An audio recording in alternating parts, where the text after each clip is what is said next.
Welcome to the Tech Egg. Don't get scrambled. Enjoy the video. You start by importing your clip and the image layer. Place the image above the video so it can follow the frame. Next, select the footage clip and open the effects controls to access the motion tracking controls. Create a tracking point on a clear, high-contrast feature. This reduces drift.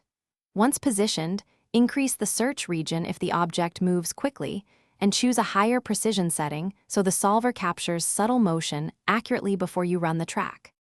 Run the track forward and then backward to confirm consistent results.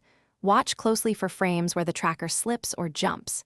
If you see errors, stop, expand the search window, or manually place a keyframe on the offending frame and retrack from there. Make sure to refine rotation and scale by enabling those parameters. Use Bezier interpolation to smooth motion between keyframes so the image doesn't snap.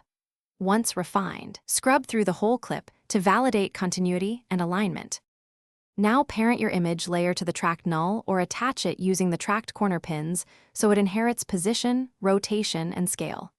Tweak the image transform, scale, rotation, and anchor point so it sits naturally in the scene, and add motion blur or feather edges to blend it.